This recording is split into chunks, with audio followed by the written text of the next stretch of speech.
¿Tú tienes algo? So, good morning or good night, depending on where you are in the world, and welcome to another anniversary album review of The Shield on the Couch. I'm joined with Lorenzo. You saw him on an Is It That Bad episode, and we're here to talk about Van Halen 1984, which turns 40 years old on January 9th. And of course, it has this iconic cover of the baby or angel with the wings and cigarette smoking. So this would be canceled now if they put it out today. So first of all, Lorenzo, how are you?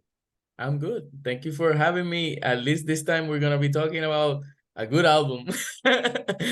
Yes, this A is not an great easy album, actually. a great album. Uh, so on the let's talk about first of like when you first listened to this record. So Lorenzo, I know you're a little bit younger than me. So when did you Okay. first listen to 1984 by Van Halen? I don't remember the exact date I watched it for the first time. I listened to it for the first time. I remember watching the videos on MTV. Um, because at least the video for Half for Teacher was very like I always remember it because of Of course, that's where you got your first erection. like but like, I like it was any whole cold-blooded man would. so I was when this album came out. I still hadn't been born yet, so I wasn't able to buy it when it came out. But I remember listening to probably the hits because they're Mhm. pretty well known, like Panama and Jump and Hub for Teacher.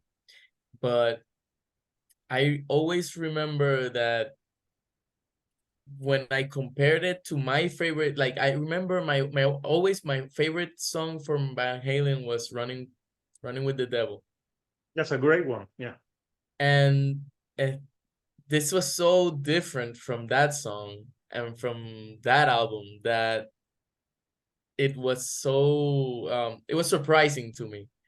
Van Halen is one of those bands that it wasn't I was very into heavy metal, so Van Halen I always like, oh yeah, they're very good, they're very great musicians and all that, but it's not what I'm gonna be listening to all the time. But then when you get older, you get more of an appreciation for them and for this album especially. Yeah.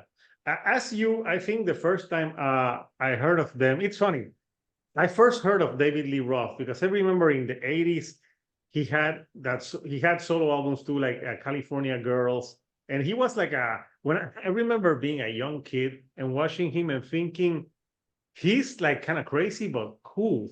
Like there was so like, and he's still like that to this day, which is incredible. If you see interviews of David Lee Roth, I'm like, what drugs is he on? What how does he have so much energy? It's almost like the same person, only with less hair.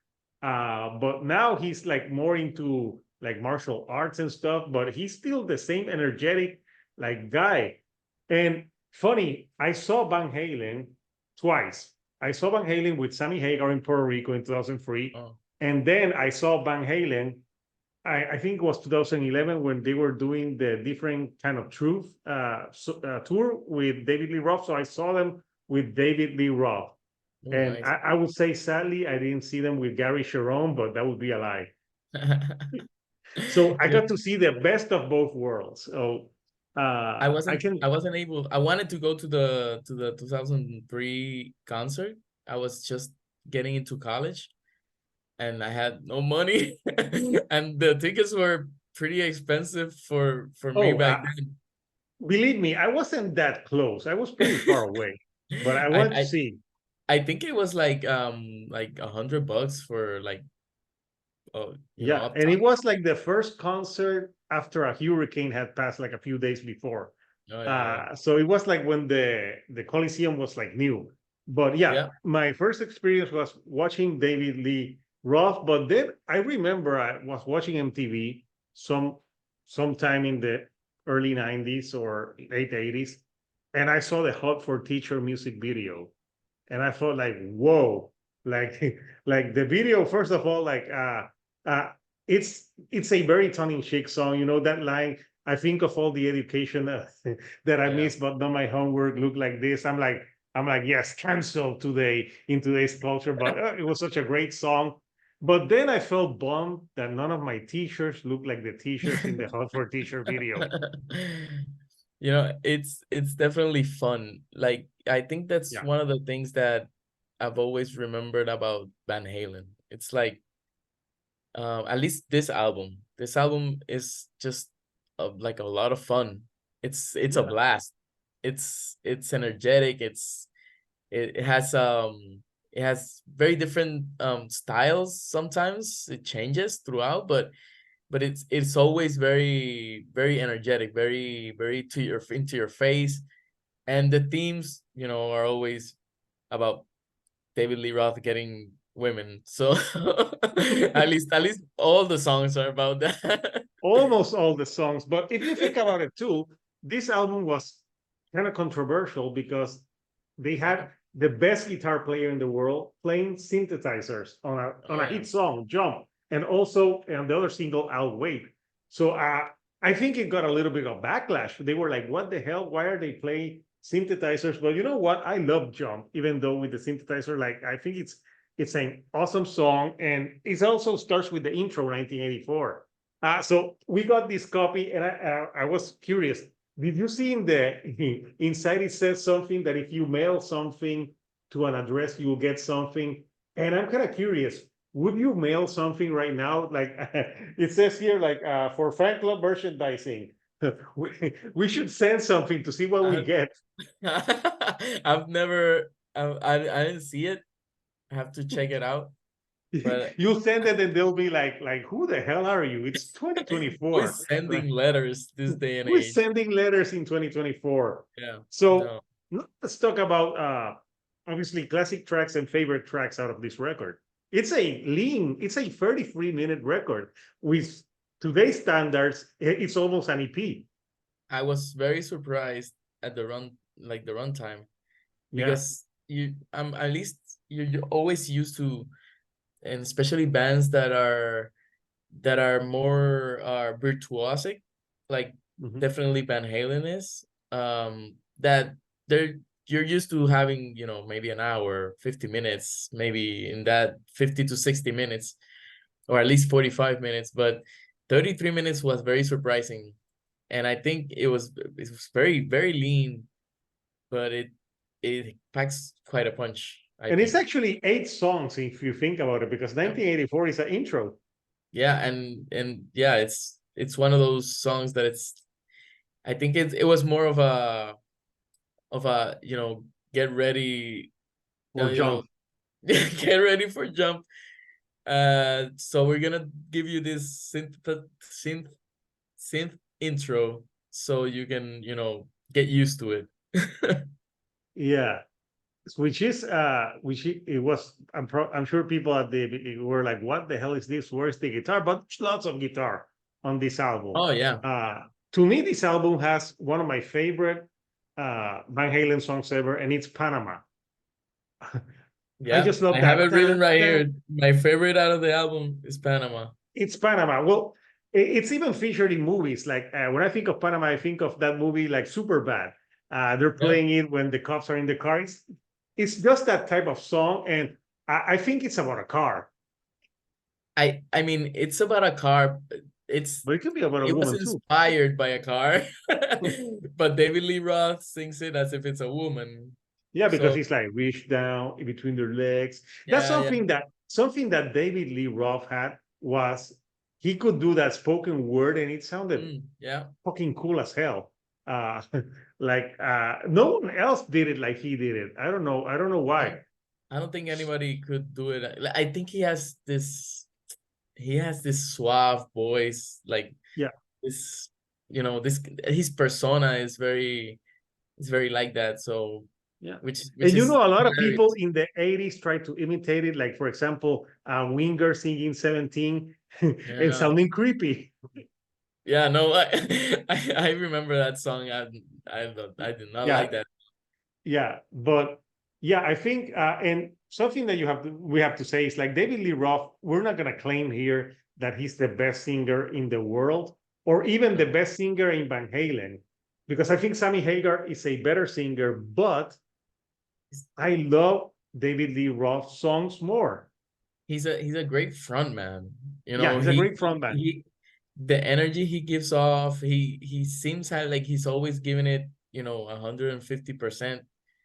It's the way he manages to, use he doesn't have the most bombastic voice, but he uses his instrument so well, that you're never like, oh yeah, I might have wanted him to go higher here or something. It's like, I don't need it.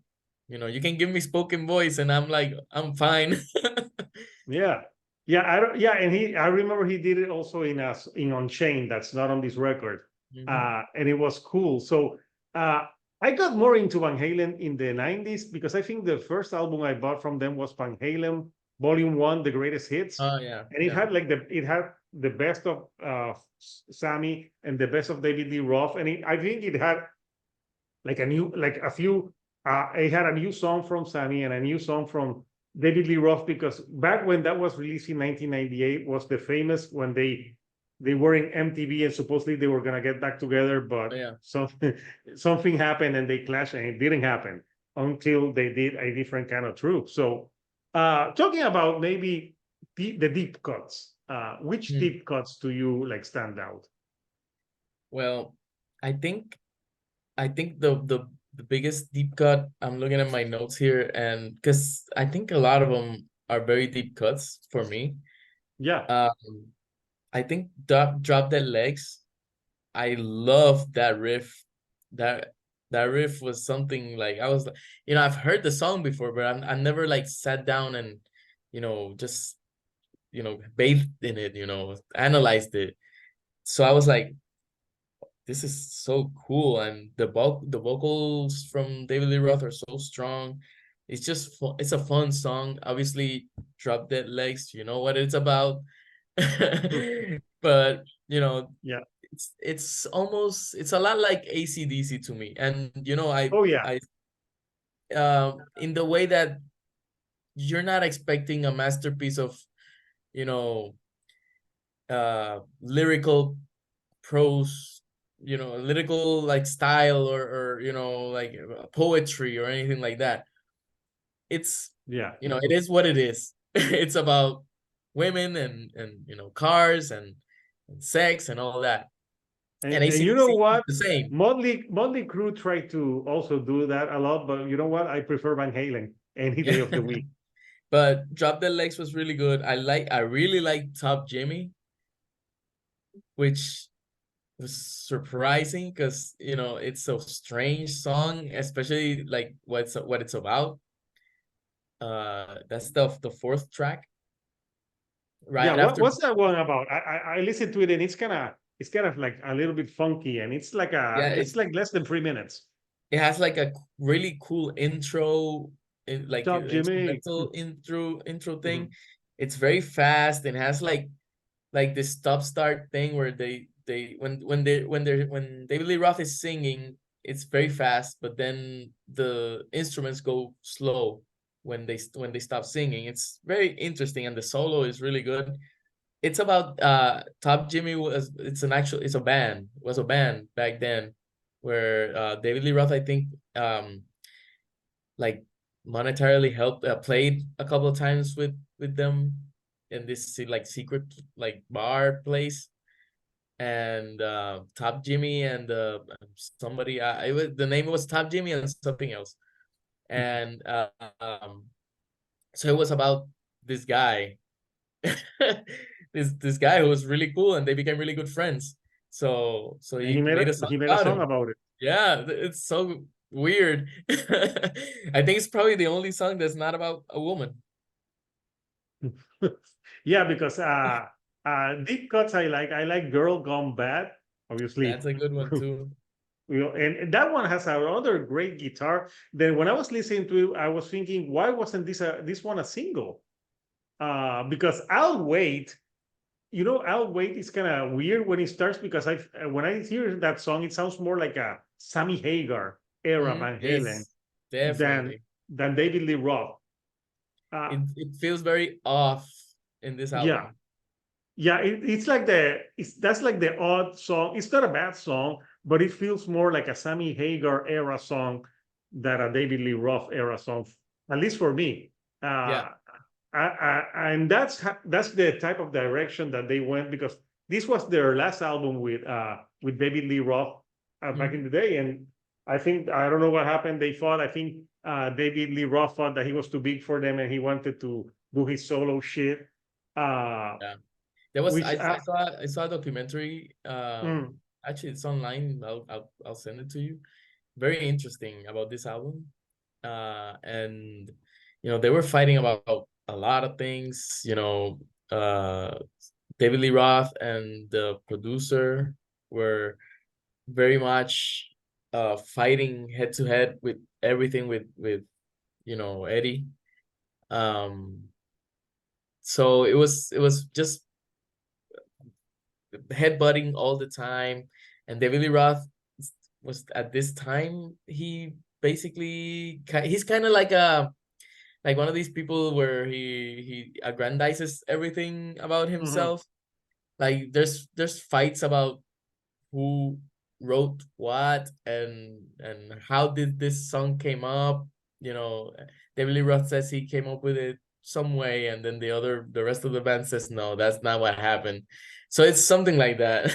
So there's Yeah, always like fighting. and they brought Michael McDonald for Yeah, Al Wade to help. That's why it feels off. yeah, actually Michael McDonald had to sue. um he sued Van Halen because when the album the single came out, it didn't have him as one of the co-writers. Oh And wow, yeah, so he sued and he won because they were able to prove that he wrote most of it. that's why it doesn't sound that much like a Van Halen song. And it has lyrics. Yeah, It's actually a song with lyrics. The other songs are more like jump Panama. It's which is fine. I love them. But this one it's like an actual song. yeah, It's written like what you would think, a song with like a love song. It's written like it's probably yeah. the only love song here too. Yeah, and it's funny to think that after that, with Sammy Hagar, it's almost all love songs. Yeah, yeah. Yeah, it's like the complete 180 from what they were with David Lee Roth. So yeah, it makes sense that they went on that direction. So 40 years later, what do you think? Has this held up? Oh, I think it holds up very, very nicely. I think it's a great album. I like most of it. I think the only tracks I don't love is I'll Wait and the intro. But the intro is a throwaway. Yeah, instead of the intro, they should have like put like another like another song. At least Yeah. have it be like 36 minutes. Yeah. Apparently Eddie Van Halen wrote like a bunch of songs, but David Lee Roth and the producer were like, "Oh, stop writing songs. We already got it. We want it to be like this short. We don't want it to be anymore." So apparently there were a bunch of songs that he wrote. Like Yeah, and I'm he said sure he wrote Eddie like Van Halen 13. and David Lee Roth, the Eagles, both Yeah. both were like Oh yeah, yeah. obviously Eddie Van Halen, one of the greatest guitar players to ever lead. He had his Mhm. style, but would he have been as successful without David Lee giving that his charisma to these songs? We never know. Like it's the combo. It's definitely the combo. I think both Plus, hey, let's talk about Michael complemented. Anthony too. Oh, Michael Sometimes I Anthony. think that Michael Anthony gets. I'm really mad of how Van Halen treated Michael Anthony at the end, where they Mhm. like ousted him out and he put like he wasn't in the albums, and they brought Wolfgang Van Halen. I thought that was a really dick move, but yeah, that's another topic. Michael Anthony is very underrated, Yeah, and I think also I think and he does backing vocals on most of the yeah, songs. yeah, yeah. So it was, and I think at least for example in Girl Gone Bad, the drumming is really Oh, really good. And of course, you cannot go without Hot for Teacher has one of the best drumming Oh, intros oh ever. my God. I Like, mean, that goes without saying. That intro from Hot for Teacher is incredible. yeah, because with Van Halen, they mention a lot of Eddie Van Halen, but Alex Van Halen Yeah, was a yeah. great fucking drummer in his own right. So yeah, it's I think it holds up very well. I think it's fun, it's catchy, it's very catchy, and that helps it a lot because all at least most of these songs I could remember. I don't remember all the lyrics to Panama, but when somebody goes Panama, it's like, yeah, Yeah. I remember. Yeah, when you hear that Jump. dun, dun, dun, when you hear that lick, you're like, oh, it's Yeah, coming. might as So well jump yeah, as well. yeah, It's very, very catchy, and I think it's a really, really very solid throughout. I think it's very good, and I think it holds up incredibly. yeah. And I think also it's catchy without being corny, Oh, yeah. which is something that a lot of that when you I don't know about you but when I re-listen to a lot of like 80s bands, there's so much corniness on some of the music. Yeah. And I don't get that with Van Halen. So with Van Halen and probably Guns N' Roses Appetite for Destruction, which is another great album. But Oh, there's a lot of albums from the 80s that I don't think have aged that well. So yeah, but I think yeah, Van Halen 1984, it's a classic album. It has aged really well. And if you say you love guitar and you don't have this album, get it. It's an album that it's a fun record. It's a party record, if you will. mm-hmm. And yeah, 40 years old. So we want to know from you guys, what do you think of 1984 by Van Halen? What are your favorite tracks? And what are your memories of listening to this or watching the music videos back in the day? So Lorenzo does not have a YouTube channel. So No. I can say like subscribe to his channel, Well, but I'll plug my movie review Instagram, which do is it. at Cinequanon, which is CINEQUO. Wait. No, I'm sorry. Yeah, CINEQUANON I It was was like, you it was it used to be a podcast, but we just keep I just keep it for movie reviews. oh well, I'm thinking of doing something with movies in the year. Like you could be a part of it, and Yeah, sure. obviously you can if you want to do more of that. Is it that bad? You're invited here anytime. So people, if you haven't subscribed to me yet, what are you waiting for? Subscribe, share with people that like music to see if to get the watch hours up. And also, I have merch on fretless.com. Get your shirts, your stickers, whatever. And of course, I'll see you next time for another video here of the Shield Dude straight from my couch. So until next time, this is Hector, the Shield Dude on a couch, and I'll see you all right here on the couch. Thank you and goodbye.